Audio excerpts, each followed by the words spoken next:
这个厨师正在切菜，刷刷几刀切成长条，一搓一拉一卷，一个完美的麻花放进油锅里一炸，隔壁小孩都馋哭了。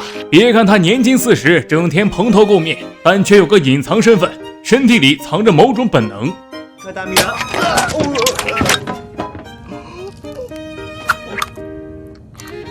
当他换上空姐制服，劫匪见了都得当场跪下。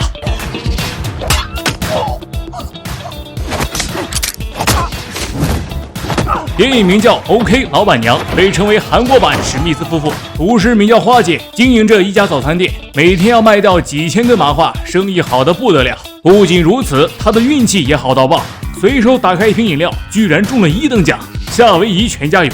一家人兴奋地赶往机场，坐在豪华的头等舱，花姐开心坏了，点了很多免费美食，还顺手将毛巾拧成麻花。很快，空少端着坚果出来了，一个不小心，结果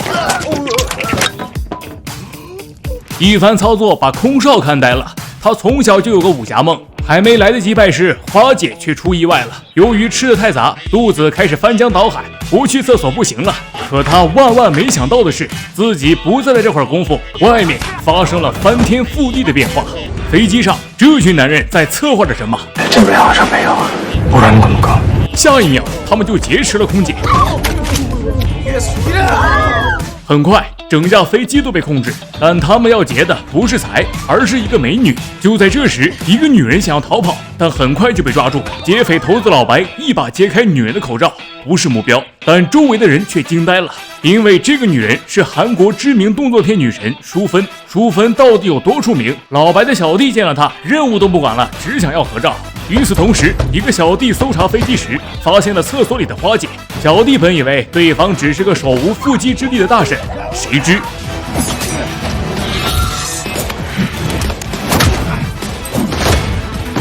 3两下的功夫，小弟就被打晕了。打斗过后，广播里传出一个声音：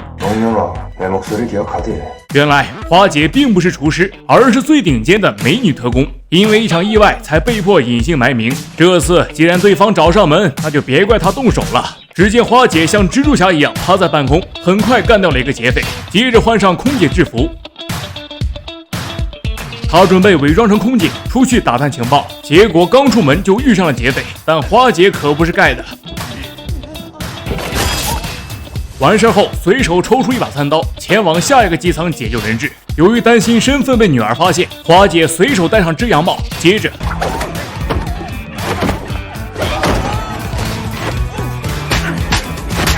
又倒了一个。接下来的时间里，花姐又接连干掉了好几个劫匪，但由于动静太大，老白他们找来了，还带来了花姐的老公铁柱。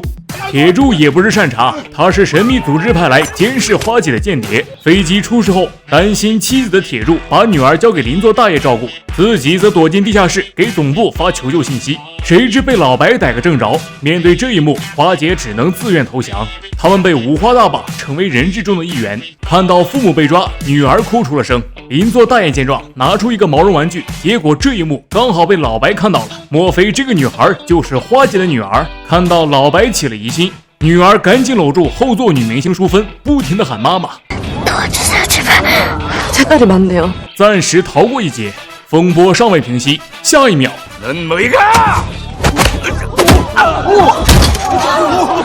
别多想，他们不是见义勇为的英雄，而是老白的手下谋反了。上一秒还趾高气扬的老白，下一秒就沦为了阶下囚。这一切都是核弹头惹的祸。多年前，花姐的父亲设计了一款核弹，启动开关就是花姐的虹膜。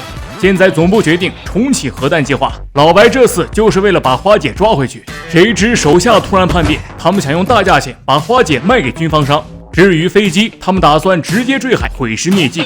既然被逼到这个份上了，三人决定背水一战。不一会儿功夫就打趴了所有劫匪，所有人都沉浸在胜利的喜悦中。然而反转又来了，花姐的女儿被邻座大爷带走了。原来大爷才是真正的幕后黑手，当初花姐的父亲也是大爷下的手。他给出的毛绒玩具其实是改良过的定时炸弹，一旦爆炸，后果不堪设想。虽然大爷藏得深，但别忘了花姐可是地表最强女特工。被迫打开舱门后，花姐暗示女儿把玩偶扔出去，接着一个旋转飞踢，整个世界清静了。故事的最后，一家三口如愿来到夏威夷，铁柱也在这里向花姐求婚，还偷偷说出了自己的小秘密。原来一等奖是假的，那个中奖瓶盖是铁柱自己做的。这次旅游的花费是他存了10年的私房钱，就是想带家人放松一下。电影就此落下帷幕。看完后，我只想说一句：原来功夫高手总是隐藏在厨房。